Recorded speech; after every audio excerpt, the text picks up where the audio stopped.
नमस्कार, आप देख रहे हैं उत्तराखंड प्राइम और मैं हूं आपके साथ सत्यम गौर। बुलेटिन की शुरुआत करते हैं देवभूमि की दो बड़ी खबरों के साथ। सबसे पहली खबर का रुख कर लेते हैं। उत्तराखंड सरकार लगातार गायों के संरक्षण और देखभाल के लिए कार्य कर रही है। वहीं सीएम पुष्कर सिंह धामी की सरकार में गायों को बेहतर जीवन और गायों के संरक्षण के लिए कार्य कर रहे कई एनजीओ को भी प्रोत्साहन दिया जा रहा है। और दूसरी बड़ी खबर भी हम आपको बता दें कि उत्तराखंड में बदलेगा मौसम का मिजाज। ये दूसरी बड़ी खबर हम आपको बता रहे हैं। उत्तरकाशी, चमोली समेत 5 जिलों में बरसेंगे बादल और अगले 2 दिनों के लिए अलर्ट जारी किया गया है। मौसम विभाग ने जारी किया है येलो अलर्ट। ये दो बड़ी खबरें हम आपको बता रहे हैं। संरक्षण किए सरकार कर रही है काम, गायों के संरक्षण के लिए सरकार काम कर रही है उत्तराखंड में। दूसरी बड़ी खबर यह है कि उत्तराखंड में बदलेगा मौसम का मिजाज। कई जगह पर बारिश का येलो अलर्ट जारी किया गया है। खबर देहरादून से है, जहां पर उत्तराखंड सरकार लगातार गायों के संरक्षण और देखभाल के लिए कार्य कर रही है। वहीं सीएम पुष्कर सिंह धामी की सरकार में गायों को बेहतर जीवन और गायों के संरक्षण के लिए कार्य कर रहे कई एनजीओ को भी प्रोत्साहन दिया गया है। और इस दौरान आपको बताते चले कि सरकार ने नीतियों से गायों के संरक्षण कर रहे कई संगठनों को भी मजबूती देने के लिए कार्य किया जा रहा है, और जिसको लेकर उत्तराखंड सरकार के ग्राम गौसेवक योजना प्रदेश में चलाई जा रही है। वहीं इस योजना के तहत शहरों में आवारा घूमने वाले गौवंशीय पशुओं को शहरों के आसपास के ग्रामीण इलाकों में रहने वाले ग्रामीण गोद ले सकते हैं।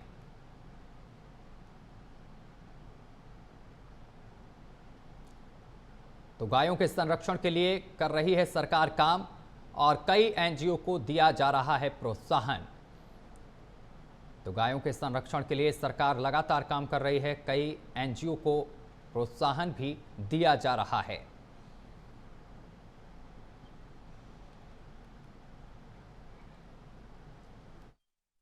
जैसा विदित है, माननीय मुख्यमंत्री जी के प्रयासों से उत्तराखंड अकेले राज्य है।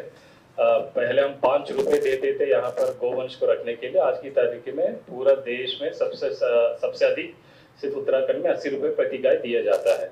सो गाय का मेंटेनेंस का प्रॉब्लम तो पूरा हो गया है, लेकिन आप लोगों ने देखा होगा सड़क में अभी भी काफी गाय है। उसको गौशाला को अंदर लाने के लिए पिछले साल एक नीति बनाई गई थी। उस नीति के अनुसार लगभग 15 बड़े गौशालाओं की निर्माण शुरू हो गया था, लेकिन अभी भी हमारा कैपेसिटी लगभग 16,000 जानवर अभी भी रोड में है। उसको अंदर लाने के लिए एक नया नीति लेके आ गई है। पहले 3 डिपार्टमेंट्स इसमें काम करते थे। जैसा विदित है, माननीय मुख्यमंत्री जी के प्रयासों से उत्तराखंड अकेले राज्य है। पहले हम 5 रुपए देते थे यहाँ पर गोवंश को रखने के लिए। आज की तारीख में पूरा देश में सबसे अधिक सिर्फ उत्तराखंड में 80 रुपए प्रति गाय दिया जाता है। सो गाय का मेंटेनेंस का प्रॉब्लम तो पूरा हो गया है, लेकिन खबर देहरादून से है, जहां पर 16वें वित्तीय आयोग उत्तराखंड के 3 दिवसीय दौरे पर हैं और जहां वित्त आयोग ने सीएम और अधिकारियों के साथ बैठक की है, तो वहीं दूसरी तरफ राजनीतिक दलों के प्रतिनिधियों के साथ भी वित्त आयोग बैठक कर रहा है, जिसमें प्रदेश कांग्रेस ने राज्य की अर्थव्यवस्था के लिए कई सुझाव दिए हैं, जिसको लेकर कांग्रेस प्रदेश अध्यक्ष ने कहा उत्तराखंड को भी ग्रीन बोनस मिलना चाहिए। साथ ही सोलर प्रोजेक्ट और वैकल्पिक ऊर्जा के लिए मांग की गई है। इसके साथ ही कांग्रेस से उत्तराखंड को विशेष राज्य का दर्जा देकर आर्थिक पैकेज का लाभ देने का भी आग्रह किया है।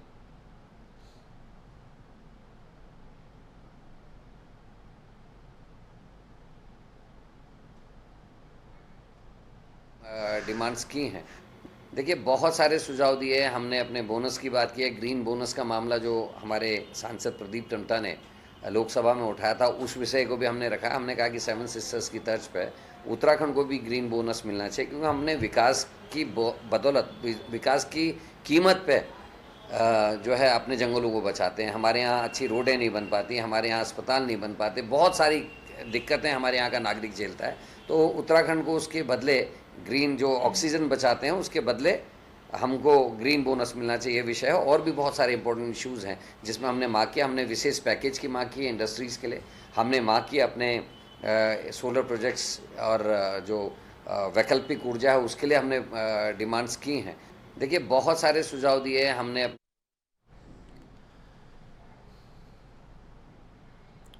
खबरों में आगे बढ़ेंगे। उत्तराखंड दौरे पर संयुक्त संसदीय समिति, ये बड़ी जानकारी मिल रही है। साथ ही आपको बता दें कि संयुक्त संसदीय समिति का 3 दिवसीय दौरा है। वन नेशन वन इलेक्शन पर जेपीसी आज पहुंचेगी देहरादून। तमाम स्टेक होल्डर से बातचीत करेगी जेपीसी। ये बड़ी जानकारी आपकी टीवी स्क्रीन पर हम आप तक पहुंचा रहे हैं, जहां आपको बता दें कि उत्तराखंड दौरे पर संयुक्त संसदीय समिति का 3 दिवसीय दौरा है। वन नेशन वन इलेक्शन पर जेपीसी आज पहुंचेगी देहरादून। तमाम स्टेक होल्डर से बातचीत भी करेगी जेपीसी। ये बड़ी और अहम जानकारी आपकी टीवी स्क्रीन पर लगातार हम आप तक पहुंचा रहे हैं, जहां आपको बताते चले कि तमाम स्टेक होल्डर से बातचीत भी करेगी जेपीसी और 3 दिवसीय दौरे पर देहरादून पहुंच रही है जेपीसी। ये बड़ी और अहम जानकारी लगातार हम आप तक पहुंचा रहे हैं। वन नेशन वन इलेक्शन पर जेपीसी आज पहुंचेगी देहरादून। तमाम स्टेक होल्डर से बातचीत करेगी, सुझाव लेगी वन नेशन वन इलेक्शन को लेकर।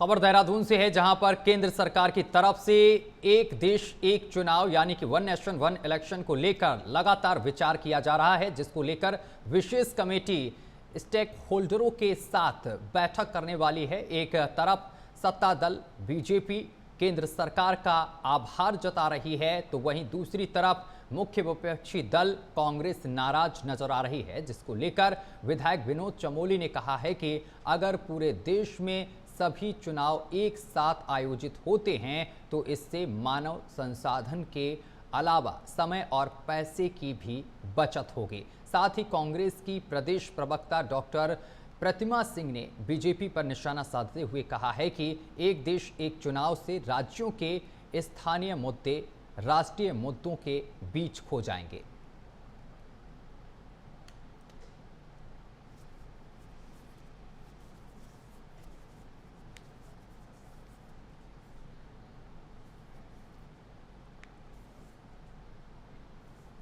भारतीय जनता पार्टी देखिए कहती कुछ है और करती कुछ है। क्या इस बात के सबूत हैं? क्या इस बात के प्रमाण हैं? कहां से ये बात आई कि आप वन नेशन और वन इलेक्शन की बात करेंगे तो उसमें जो एक्सपेंडिचर है वो कम खर्च होंगे? बल्कि बहुत सारी ऐसी दिक्कतें हैं जो सरकार के सामने आएंगी, इस देश के सामने आएंगी अगर हम वन नेशन और वन इलेक्शन की बात करते हैं। पहली तो ये हमारे basic structure of the constitution को ऑल्टर करने का काम है। कम से कम 10 आर्टिकल ऐसे हैं संविधान में जिनको बदलने की आवश्यकता पड़ेगी। सबसे पहली बात तो यह है कि वन नेशन वन इलेक्शन ये पहली बार नहीं हो रहा है। आज़ादी के बाद 1967 तक 1967 तक ये ऑलरेडी होता चला आया है। उसके बाद से क्रम बदला है और ये विसंगतियां आई हैं चुनाव कराने में, और पूरे 5 साल हमारे आज चुनाव में चले जाते, चाहे स्थानीय निकाय के चुनाव हो, चाहे आपके पंचायतों के चुनाव हो, चाहे विधानसभाओं के चुनाव हो, चाहे वो आपके लोकसभा के चुनाव हो, और प्रदेशों के अलग अलग समय पर चुनाव होते रहते हैं। तो अगर अनुमान लगाएंगे पूरे 5 साल हमारे पूरे देश के चुनाव में जाते हैं, जिसके कारण बहुत सारी मैन पावर भी खराब होती है, मनी पावर भी खराब होती है, पैसे का भी अपव्यय होता है।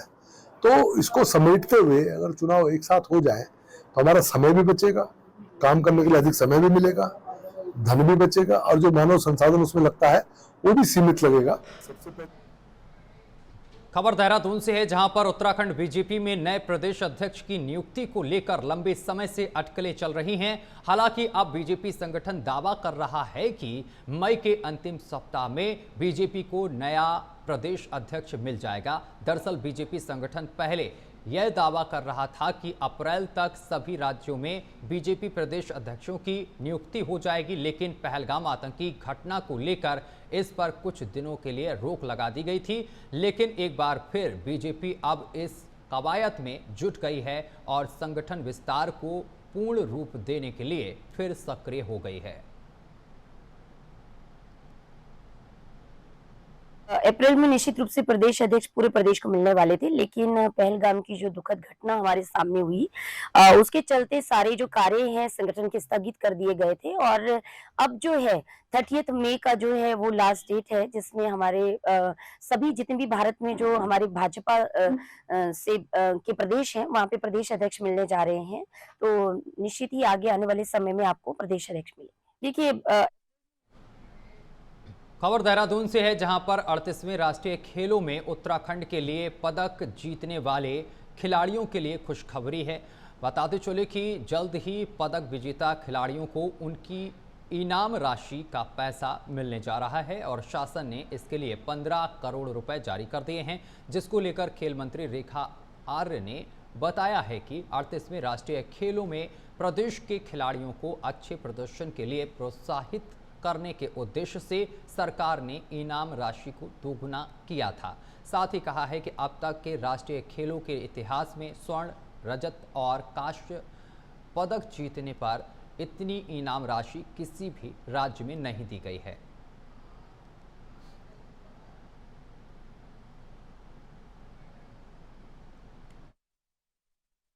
देखिए, आज बेहद खुशी का दिन है। मैं माननीय मुख्यमंत्री पुष्कर सिंह धामी जी का विशेष धन्यवाद करती हूँ कि पिछली बैठक में जब कैबिनेट की बैठक हुई थी, मैंने ये विषय उनके सामने रखा था कि हम लोगों ने अभी तक में जो राष्ट्रीय खेल के हमारे विजेता रहे हैं, जिन्होंने उत्तराखंड को 25वें पायदान से 7वें पायदान पर लाने का काम किया है, उत्तराखंड का गौरव बढ़ाने का काम किया है, उत्तराखंड को देवभूमि से सैन्य भूमि से खेल भूमि की ओर अग्रसर किया है। तो अभी तक हम लोग उन खिलाड़ियों को नगद इनाम धनराशि जो आपके द्वारा घोषित की गई थी, वो अभी तक उनको प्राप्त नहीं हो पाई है। उसमें अभी तक धनराशि अब बजट प्रबंधन नहीं हो पाया है। ये विषय मैंने उनसे रखा था। मैं आज बहुत धन्यवाद करती हूँ कि माननीय मुख्यमंत्री जी ने उसमें त्वरित कार्रवाई करते हुए आज हमारे राष्ट्रीय खेलों में विजेता खिलाड़ियों को आज नगद इनाम धनराशि 15 करोड़ की जो है वो जारी कर दी है। उसको और अगली खबर का रुख करेंगे। उत्तराखंड में बदलेगा मौसम का मिजाज, ये बड़ी जानकारी मिल रही है। उत्तरकाशी, चमोली समेत 5 जिलों में बरसेंगे बादल और अगले 2 दिनों के लिए अलर्ट भी जारी किया गया है। मौसम विभाग ने जारी किया है येलो अलर्ट। अधिकतम तापमान 37 डिग्री सेल्सियस रहने की संभावना है। ये बड़ी जानकारी हम आप तक पहुंचा रहे हैं। अलर्ट जारी किया गया है मौसम विभाग की तरफ से। उत्तराखंड में बदलेगा मौसम का मिजाज और उत्तरकाशी, चमोली समेत 5 जिलों में बरसेंगे बादल और अगले 2 दिनों के लिए अलर्ट जारी किया गया है। मौसम विभाग ने जारी किया है येलो अलर्ट। अधिकतम तापमान 37 डिग्री सेल्सियस रहने की संभावना भी मौसम विभाग की तरफ से जताई गई है। तो उत्तरकाशी, चमोली सहित 5 जिलों में बारिश का अलर्ट जारी किया गया है। मौसम विभाग ने जारी किया है येलो अलर्ट। अधिकतम तापमान 37 डिग्री सेल्सियस रहने की संभावना मौसम विभाग की तरफ से जताई गई है। तो मौसम विभाग की तरफ से अलर्ट जारी किया गया है उत्तराखंड में चमोली और समेत 5 जिलों में बरसेंगे बादल। ये मौसम विभाग की तरफ से अलर्ट जारी किया गया है। तो बड़ी और अहम जानकारी लगातार हम आप तक पहुंचा रहे हैं। साथ ही आपको ये भी बता दें कि उत्तरकाशी, चमोली समेत 5 जिलों में बरसेंगे बादल और अगले 2 दिनों के लिए अलर्ट जारी किया गया है। मौसम विभाग ने जारी किया है येलो अलर्ट। अधिकतम तापमान 37 डिग्री सेल्सियस रहने की संभावना भी मौसम विभाग की तरफ से जताई गई है। आईएमडी ने ये अलर्ट जारी किया है। मौसम विभाग की तरफ से ये अलर्ट जारी किया गया है। तो ये अहम जानकारी हम आप तक पहुंचा रहे हैं, जहां आपको बता दें चले कि आईएमडी की तरफ से अलर्ट जारी किया गया है। 2 दिन के लिए येलो अलर्ट जारी किया गया है। साथ ही ये भी कहा गया है कि अधिकतम तापमान 37 डिग्री सेल्सियस रहने की संभावना जताई गई है मौसम विभाग की तरफ से। तो अगले 2 दिनों के लिए अलर्ट जो है वो उत्तराखंड में जारी किया गया है। मौसम विभाग ने जारी किया है येलो अलर्ट। मौसम विभाग ने जारी किया है येलो अलर्ट और उत्तराखंड में बदलेगा मौसम का मिजाज। चमोली, उत्तरकाशी समेत 5 जिलों में बादल बरसेंगे। भारी बारिश की संभावना जताई गई है मौसम विभाग की तरफ से और तेज़ हवाएं भी चलेंगी, ये भी मौसम विभाग की तरफ से कहा गया है, पूर्वानुमान जताया गया है। तो उत्तराखंड में बदलेगा मौसम का मिजाज और इसके साथ ही उत्तरकाशी, चमोली समेत 5 जिलों में भारी बारिश का अलर्ट जारी किया गया है, येलो अलर्ट जारी किया गया है IMD की तरफ से, और अगले 2 दिनों के लिए ये अलर्ट जारी किया गया है।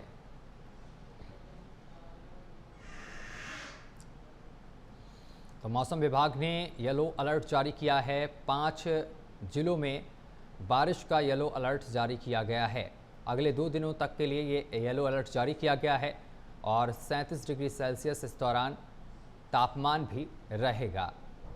तो अगले 2 दिनों के लिए येलो अलर्ट जारी किया गया है। उत्तराखंड में मौसम का मिजाज जो है बदलने वाला है, लोगों को गर्मी से राहत मिलने वाली है, और जिसको लेकर IMD की तरफ से अलर्ट भी जारी कर दिया गया है। उत्तरकाशी, चमोली समेत 5 जिलों में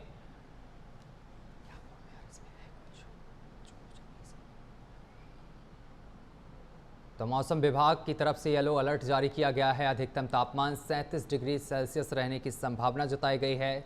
उत्तरकाशी, चमोली समेत 5 जिलों में बारिश का अलर्ट जारी किया गया है। उत्तरकाशी, चमोली सहित 5 जिलों में बारिश का अलर्ट जारी किया गया है। तो ये अहम जानकारी हम आप तक पहुंचा रहे हैं। साथ ही आपको बता दें कि मौसम विज्ञान केंद्र ने उत्तराखंड के 5 जिलों के लिए तेज हवा आंधी का येलो अलर्ट जारी किया है। और इस खबर पर अधिक जानकारी के साथ रजनीश दीक्षित हमारे संवाददाता हमारे साथ जुड़ गए हैं अधिक जानकारी के साथ। रजनीश, मौसम विभाग की तरफ से येलो अलर्ट जारी किया गया है। कौन कौन से वो जिले हैं जहां पर येलो अलर्ट जारी किया गया है मौसम विभाग की तरफ से? जी सत्यम, मैं आपको बता दूं कि मौसम विभाग ने जो येलो अलर्ट जारी किया है उसमें सबसे अहम है वो चमोली जिला है, और खास और रुद्रप्रयाग वो जिले हैं जिसमें केदारनाथ की जो यात्रा है जी। वो जो एरिया है गुप्तकाशी से लेकर केदारनाथ धाम तक जी, वो काफी संवेदनशील है इस येलो अलर्ट में, जिसके बाद से पुलिस प्रशासन हरकत में है। तीर्थ यात्रियों पर इनकी सुरक्षा को लेकर जो बधेरे हैं या जहाँ पर ज्यादा वाटरफॉल हो सकता है उस जगह पर तैनात कर दिया गया हो। साथ ही ये कहा जा रहा है कि यात्री अगर भीषण बारिश होने लगे, क्योंकि जैसा कि मौसम विभाग ने अनुमान जारी किया है उसके अकॉर्डिंगली उनको सेफ लेके चले जा रहा है, इसको लेकर एक एडवाइजरी भी आज जारी की जा चुकी है। तो सबसे अहम जानकारी यही है वो तीर्थ यात्री जो भी केदारनाथ जा रहे हैं वो आज मौसम किसी येलो अलर्ट है तो उसको देखते हुए सावधानी बरतने की जरूरत है। इसके अलावा अगर हम पूरे उत्तराखंड की बात करें सत्यम, तो मौसम को लेकर बादल छाए हुए हैं। जो ऊंचाई वाले जनपद हैं वहां पर येलो अलर्ट जारी किया गया है कि बारिश हो सकती है। इसके अलावा आपको हम राजधानी का अगर हाल दिखाएं सत्यम, तो देहरादून में अगर आप देखेंगे तो इस समय दोपहर के समय आप देखिए आसमान पूरी तरीके से काले हो चुके हैं जी। और आप देखिए जो माउंटेन्स आपको दिख रहे हैं वहां पर पूरी तरीके से बादल आ चुके हैं, किसी भी क्षण यहाँ बारिश हो सकती है। तो दोपहर में शाम जैसी तस्वीर आप देख रहे हैं, ये राजधानी देहरादून की तस्वीर है, सीधे दर्शक देख रहे हैं। और यही अलर्ट है कि जिसको लेकर मौसम विभाग का भी यही कहना है कि सावधानी बरतने की जरूरत है। जहाँ पर वाटरफॉल ज्यादा हो सकता है, मान लीजिए कोई गदेरा है, वाटरफॉल एरिया है, या जहाँ पर लैंडस्लाइडिंग जोन्स हैं, तो वहाँ पर अतिरिक्त सावधानी बरतने की जरूरत है। इसको लेकर जो चारधाम यात्री हैं उनके पास भी अलर्ट मैसेज भेजा गया है और पुलिस प्रशासन भी पूरी तरीके से हरकत में आ गया है, वो भी अलर्ट मोड पे है मौसम विभाग के अलर्ट के बाद। रजनीश, इससे क्या चारधाम यात्रा पर भी असर पड़ सकता है क्या? देखिए असर क्या, मेन बात है वो है सावधानी की, और चारधाम यात्रियों की या जो सुरक्षा है उसको लेकर उनकी जो सुरक्षित यात्रा हो, सुखद यात्रा हो, जिसको लेकर धामी सरकार कटिबद्ध है। तो मौसम एक चुनौती रहता है, तो इसी मौसम में जानकारी ही बचाव है। जैसा कि आज मौसम बदला हुआ मिजाज है और ये मिजाज 25 मई तक यही सूरत हाल रहने वाला है। जैसा कि जलवायु परिवर्तन और मौसम का जो बदलाव का जो पैटर्न है उसके अकॉर्डिंगली जो मौसम विभाग का कहना है यही स्थिति कमोबेश 25 तक बनी रहेगी। तो ऐसे में जितने भी यात्री हैं जो चारधाम यात्रा में हैं वो जब बारिश होने लगे तो सेफ जगह पर रुक जाएं। बिल्कुल, बहुत शुक्रिया आपका रजनीश दीक्षित, बहुत शुक्रिया आपका तमाम जानकारी साझा करने के लिए। तो खबरों में आगे बढ़ेंगे, आप रुख करेंगे हल्द्वानी का। हल्द्वानी के संवेदनशील बनभूलपुरा क्षेत्र के लाइन नंबर 8 में पुलिस और प्रशासन की ओर से बड़ी कार्रवाई की गई है, जहां एक बार फिर से अतिक्रमण और गति विरोधियों पर शिकंजा कसने के लिए पुलिस और प्रशासन ने संयुक्त अभियान चलाया है और इस कार्रवाई को अतिक्रमण के खिलाफ उठाया गया सख्त कदम माना जा रहा है, जिसमें एसपी सिटी, सीओ लालकुआं और भारी पुलिस बल समेत एसएसबी की टीम मौके पर पहुंची है, जिसके बाद टीम ने होटलों और इसके साथ ही मुसाफिर खानों की चेकिंग की है, जिसको लेकर एसपी सिटी ने बताया है कि पूरे शहर में अभियान चलाया जा रहा है। तो इसी क्रम में यह कार्रवाई की गई है। साथ ही कहा है कि बिना सत्यापन के रहने वाले लोगों के खिलाफ सख्त कार्रवाई की जाएगी।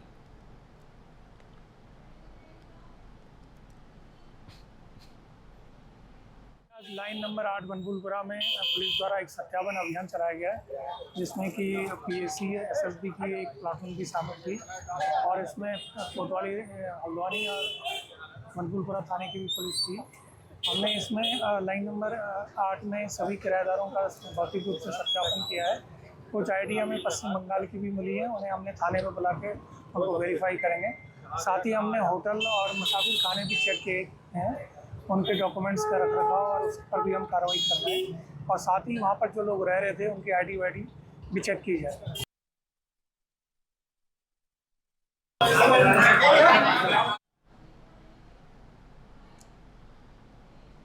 पुष्कर कुंभ 2025 का आयोजन 15 मई से शुरू हो गया है। ये आयोजन 26 मई तक चलेगा। बता दें कि इसका आयोजन केशव प्रयाग में किया गया है और कुंभ में श्रद्धालुओं की भारी भीड़ उमड़ रही है। बता दें कि इस कुंभ में एक हफ्ते में करीब 60,000 से अधिक श्रद्धालु यहां सरस्वती और अलकनंदा के पावन संगम तट केशव प्रयाग में आस्था की पवित्र डुबकी लगा चुके हैं।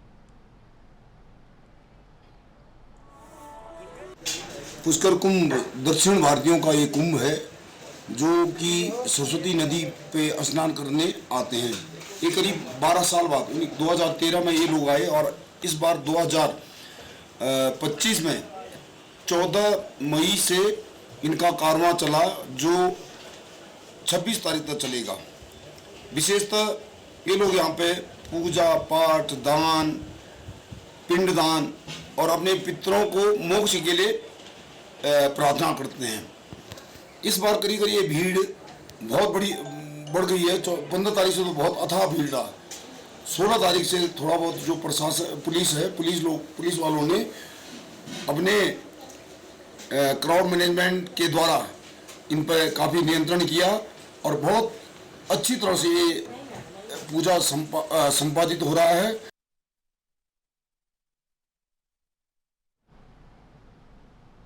और चलिए इसी के साथ उत्तराखंड प्राइम में अभी के लिए बस इतना ही। देश और दुनिया की तमाम खबरें देखने के लिए देखते रहिए प्राइम न्यूज।